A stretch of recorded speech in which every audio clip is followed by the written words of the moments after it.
Hello students, welcome back to next gen commerce. आज हम start करने वाले हैं क्लास 11 बिजनेस स्टडीज का चैप्टर 3, private, public and global enterprises. Global enterprise and multinational corporation MNC. A global enterprise or multinational corporation (MNC) is a business organization that operates in more than one country. It has its headquarters in one country called the home country and carries out the production, marketing, and service activity in other country called host country. Multinational corporation एक ऐसी company होती है जो एक से ज्यादा countries में business करती है। इसका हेड ऑफिस एक कंट्री में होता है जिसे हम होम कंट्री कहते हैं, और दूसरे कंट्री में इसके काम चलते रहते हैं, उसे हम होस्ट कंट्री कहते हैं। Meaning, according to ILO, an MNC is an enterprise that manages production or delivery service in more than one country. It coordinates operations globally but makes key decisions from the central head office. Example, Apple, Google, Toyota, Unilever, Samsung. MNC वो company है जो different countries में production, marketing और services करती हैं, लेकिन main decision head quarter से यानी हेड ऑफिस से लिया जाता है। एग्जाम्पल है जैसे एप्पल, गूगल, टोयोटा, यूनिलीवर और सैमसंग। ये सब कंपनी दुनिया के अलग अलग कंट्रीज में ऑपरेट करती हैं। Features of global enterprises MNCs. Giant size. MNC बहुत बड़ी कंपनी होती है। ह्यूज एसेट्स, बहुत पैसा लगता है। हाई टर्नओवर, ज्यादा पैसा कमाती हैं। और लार्ज ऑपरेशन, बड़े बड़े ऑपरेशंस करती हैं। सेकेंड, ग्लोबल ऑपरेशंस, एक से ज्यादा कंट्रीज में काम करती हैं। मैन्युफैक्चरिंग, आर&डी, मार्केटिंग अलग अलग कंट्रीज में होता है। Third, centralise control, main decision head office से लेते हैं। स्ट्रेटजी हेडक्वार्टर डिसाइड करता है, सब ब्रांचेस उसको फॉलो करती हैं। Fourth, advance technology, latest technology use करती है। ऑटोमेशन, एआई, मॉडर्न मशीन्स, इससे प्रोडक्शन फास्ट और एफिशिएंट होता है। Fifth point, marketing strategy, global plus local दोनों का मिक्स होता है। ब्रांड सेम रहता है लेकिन प्रोडक्ट थोड़ा लोकल टेस्ट के हिसाब से चेंज होता है। सिक्स पॉइंट, कैपिटल रिसोर्स, बहुत पैसा रेज कर सकती है। इंटरनेशनल मार्केटिंग से फंडिंग, लार्ज इन्वेस्टमेंट पॉसिबल है। सेवन पॉइंट है इफिशिएंट मैनेजमेंट, प्रोफेशनल्स मैनेजर होते हैं। ग्लोबल टैलेंट, डिफरेंट कंट्रीज के एक्सपर्ट्स होते हैं, इसलिए इफिशिएंट मैनेजमेंट कर सकते हैं। एट्थ, इकोनॉमिक इन्फ्लुएंस, इकोनॉमिक पर बड़ा इम्पैक्ट, जॉब क्रिएट करती हैं, ट्रेड इंक्रीज करती हैं। इन शॉर्ट में कहें तो एमएनसी बड़ी कंपनीज होती हैं जो ग्लोबली ऑपरेट करती हैं, एडवांस टेक्नोलॉजी यूज करती हैं और सेंट्रल कंट्रोल के साथ इफिशिएंट मैनेजमेंट और स्ट्रॉन्ग कैपिटल रिसोर्स रखती हैं। टाइप्स ऑफ एमएनसीज, इसमें दो बेसिस पर टाइप्स बांटे गए हैं। First, based on control, second based on activity. First, based on control पढ़ने वाले हम। उसका फर्स्ट पॉइंट है एथनोसेंट्रिक अप्रोच, होम कंट्री सब कंट्रोल करती है। हेड ऑफिस यानी होम कंट्री सब डिसीजन लेता है। टॉप मैनेजर भी मोस्टली होम कंट्री के होते हैं। पॉलिसी सब जगह सेम होते हैं। एग्जाम्पल, यूएस की कंपनी इंडिया में ब्रांच खोले और यूएस से ही सब कंट्रोल करे। सेकंड है पॉलीसेंट्रिक अप्रोच, होस्ट कंट्री जहां ब्रांच है वहां के मैनेजर कंट्रोल करते हैं। हर कंट्री अपने हिसाब से ऑपरेट करती है, लोकल मैनेजर को अथॉरिटी मिलती है। एग्जाम्पल, इंडिया में ब्रांच हो तो इंडियन मैनेजर डिसीजन लेगा। Third, geocentric approach, best talent anywhere, global approach, company दुनिया के बेस्ट एम्प्लॉयज को हायर करती है, डिसीजन ग्लोबल लेवल पर लिया जाता है। एग्जाम्पल, मैनेजर इंडिया का हो सकता है, हेडक्वार्टर यूएस में हो सकता है और टीम यूरोप की हो सकती है। अब हम पढ़ने वाले हैं based on activity. First, manufacturing MNCs goods produce करती हैं। फैक्ट्रीज डिफरेंट कंट्रीज में होती है, रॉ मटेरियल एक जगह से, प्रोडक्शन दूसरी जगह से। एग्जाम्पल, टोयोटा और नेस्टल। सेकंड पॉइंट है सर्विस एमएनसीज सर्विस प्रोवाइड करती हैं। banking, IT consultancies, etc. Knowledge-based business. Example, Citibank और Accenture.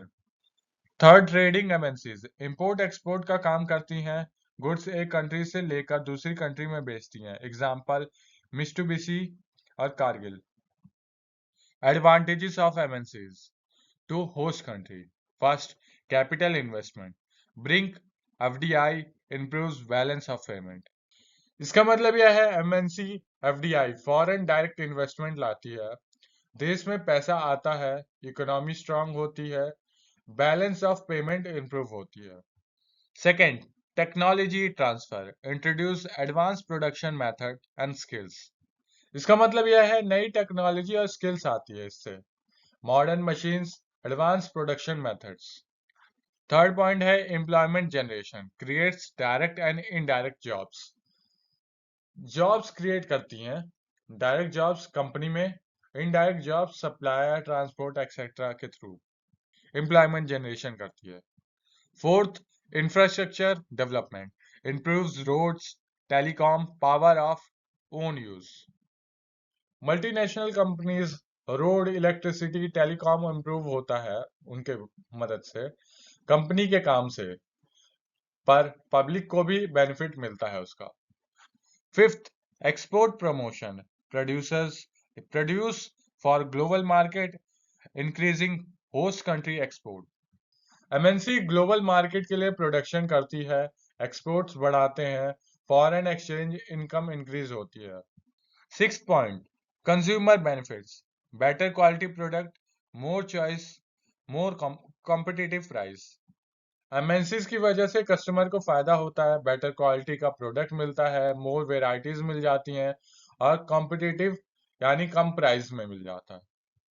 To home, first, market expansion, access to new customer and resources.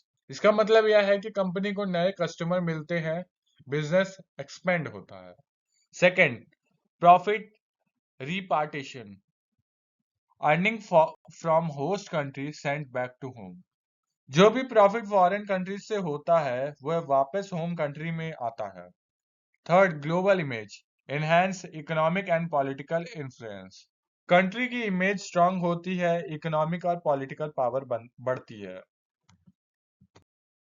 Disadvantages of MNCs, multinational companies. Joint venture. A joint venture JV is a business agreement where two or more parties came together to undertake a specific business project or activities. The parties pool their resources, share risk, profit, and management for a common objective, usually for a limited time or purpose. Joint venture जेवी एक business arrangement है जिसमें दो या उससे ज्यादा companies मिलकर एक स्पेसिफिक प्रोजेक्ट या एक्टिविटी पर काम करती है। सब पार्टनर्स अपने रिसोर्स यानी मनी, टेक्नोलॉजी, स्किल्स को कंबाइन करते हैं। इसमें रिस्क और प्रॉफिट दोनों शेयर होते हैं। सबका एक कॉमन गोल होता है, सेम ऑब्जेक्टिव होता है, जैसे प्रॉफिट अर्न करना या प्रोजेक्ट कंप्लीट करना।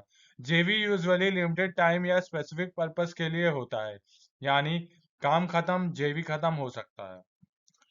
Meaning, a joint venture is created when two or more firms, often from different countries, agree to form a new entity or collaborate on a contract. Each partner contributes equity, technology, and expertise or market access. Control and ownership are shared as per the agreement. इसका मतलब यह है जेवी तब बनता है जब दो या उससे ज्यादा कंपनी से एग्रीमेंट करके साथ काम करने का डिसीजन लेती है। कभी डिफरेंट कंट्रीज की फर्म भी होती हैं। ये कंपनीज या तो नई कंपनी बनाती है या फिर कॉन्ट्रैक्ट बेसिस पर काम करती है। हर पार्टनर कुछ ना कुछ कंट्रीब्यूट करता है, जैसे money, equity, technology, skills, expertise, market access. JV में ऑनरशिप और कंट्रोल पहले से ही एग्रीमेंट में डिसाइड होता है, यानी कौन कितना शेयर रखेगा और डिसीजन कैसा लिया जाएगा। Features of joint venture. First, agreement based. Joint venture हमेशा एग्रीमेंट, कॉन्ट्रैक्ट, एमओयू पर बेस्ड होता है। इसमें सब डिसाइड होता है, कैपिटल कितना पैसा कौन देगा, प्रॉफिट शेयरिंग कितने परसेंट मिलेगा, मैनेजमेंट कौन मैनेज करेगा, ड्यूरेशन कितने टाइम के लिए जेवी चलेगा। शेयर्ड ऑनरशिप, पार्टनर्स के बीच ऑनरशिप डिवाइड होती है, example 50-50, 60-60 etcetera.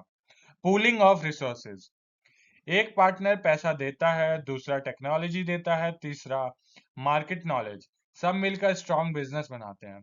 Second point, share control and management, जेवी में कंट्रोल एक ही कंपनी के पास नहीं होता, सब पार्टनर्स का होता है। Shared control, board of director में सब पार्टनर्स की रिप्रेजेंटेटिव होती है, बड़े डिसीजन सब मिलकर लेते हैं। Partners control and management, management भी जॉइंटली होता है। Pooling of resources, again important, सब अपनी स्ट्रेंथ यूज करके एक इसे इफिशिएंट बनाती है। Third, shared risk and reward, जेवी में रिस्क और प्रॉफिट दोनों शेयर होते हैं। लॉस हुआ सब शेयर करेंगे, प्रॉफिट हुआ सब मिलके सबको मिलेगा। स्पेसिफिक पर्पस, जेवी किसी पर्टिकुलर प्रोजेक्ट या गोल के लिए होता है। टेम्परेरी नेचर, काम कंप्लीट होने के बाद जेवी बंद भी हो जाता है। शॉर्ट में समझे तो जॉइंट वेंचर एक एग्रीमेंट बेस्ड पार्टनरशिप है जहां पार्टनर्स रिसोर्स कंट्रोल, रिस्क और प्रॉफिट शेयर करते हैं, और ये यूजुअली स्पेसिफिक पर्पस और लिमिटेड टाइम के लिए होता है। Types of joint venture, first, based on legal structure, equity joint venture, इसमें नई कंपनी, न्यू एंटिटी बनाई जाती है, सब पार्टनर उसमें शेयर्स होल्ड करते हैं, ऑनरशिप प्रपोर्शन के अकॉर्डिंग होती है, example 60%, 40%। Second, contractual joint venture, इसमें कोई नई कंपनी नहीं बनती, सिर्फ एग्रीमेंट या कॉन्ट्रैक्ट बेसिस पर काम होता है, हर पार्टनर्स अपना काम करता है बट गोल सेम होता है। Second, based on purpose, project based जेवी जॉइंट वेंचर, एक स्पेसिफिक प्रोजेक्ट कंप्लीट करने के लिए बनाया जाता है, प्रोजेक्ट खत्म, जॉइंट वेंचर खत्म, एग्जांपल कंस्ट्रक्शन प्रोजेक्ट। फंक्शनल जेवी, फंक्शनल जॉइंट वेंचर, सिर्फ एक फंक्शन, एक काम के लिए जॉइंट वेंचर होता है, जैसे R&D, मार्केटिंग एंड प्रोडक्शन। वर्टिकुलर जेवी, वर्टिकुलर जॉइंट वेंचर, डिफरेंट लेवल की कंपनी सप्लाई चेन में मिलती हैं, example supplier plus manufacturer. Horizontal जेवी, सेम इंडस्ट्री की कंपनीज यानी कॉम्पिटिटर मिलकर काम करती हैं, गोल म्यूचुअल बेनिफिट्स, कॉस्ट कम करना और मार्केट बढ़ाना। Third, based on nationality, domestic जेवी, डोमेस्टिक जॉइंट वेंचर, दोनों पार्टनर सेम कंट्रीज के होते हैं डोमेस्टिक जॉइंट वेंचर में। International joint venture, partners different countries के होते हैं, मोस्टली एमएनसीज में यूज होता है। शॉर्ट में समझे, जॉइंट वेंचर को लीगल स्ट्रक्चर, पर्पस और नेशनलिटी के बेसिस पे अलग अलग टाइप्स में डिवाइड किया जाता है, जैसे equity joint venture, constructor joint venture, project based joint venture, vertical horizontal joint venture और डोमेस्टिक और international joint venture. Advantages of joint venture. First, low investment. Each partner invests less than going alone. Her partner को अकेला पूरा पैसा invest नहीं करना पड़ता, investment divide हो जाती है, रिस्क भी कम हो जाता है। Second point, access to resources, get technology brand distribution without full acquisition.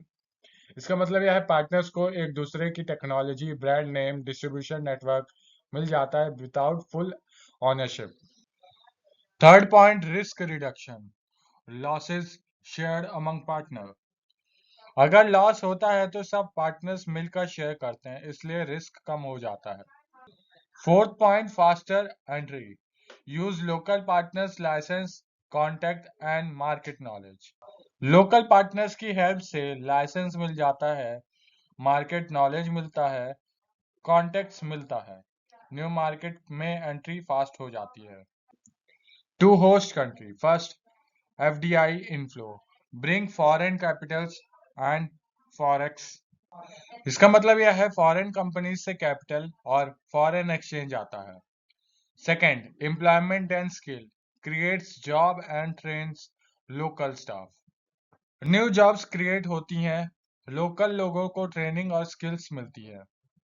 Third point, technology upgrade, local industry learns modern technology और टेक्निक्स, लोकल इंडस्ट्री को मॉडर्न टेक्नोलॉजी और टेक्निक्स सीखने को मिलता है। Disadvantages of joint venture: fast conflicts, difference in culture, objective, and management style. Reason for Hero Honda split. Conflicts, झगड़ा या disagreement. Partners के बीच कल्चरल, ऑब्जेक्टिव और मैनेजमेंट स्टाइल डिफरेंट होता है, इससे क्लैश हो सकता है। एग्जाम्पल जैसे हीरो और होंडा स्प्लिट हो गई, अलग अलग हो गई। Second, profit sharing. Even if one partner contributes more, profit is share as per agreement. चाहे एक पार्टनर ज्यादा कंट्रीब्यूट करे, प्रॉफिट एग्रीमेंट के हिसाब से ही डिवाइड होता है, कभी अनफेयर फील हो सकता है। Third point, limited control. No partner has full freedom, decision get delay.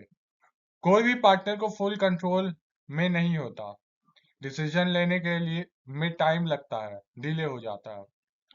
Fourth point, technology leakage. Risk of know how being copied bye partner after joint venture and. Risk होता है कि partner आपकी technology know how copy कर ले, joint venture खत्म होने के बाद प्रॉब्लम हो सकती है। Fifth point, instability may break if objective change और ट्रस्ट इज लॉस्ट. अगर ट्रस्ट टूट जाए या गोल चेंज हो जाए तो जॉइंट वेंचर ब्रेक हो सकता है। Six point, complex exit. Dissolving joint venture and valuing assets is difficult. Joint venture को बंद करना इजी नहीं होता, एसेट्स डिवाइड करना और वैल्यू डिसाइड करना डिफिकल्ट होता है। तो स्टूडेंट, हम नेक्स्ट पार्ट में पढ़ेंगे PPP, public private partnership. Thank you for watching. Please like, share, and subscribe the channel.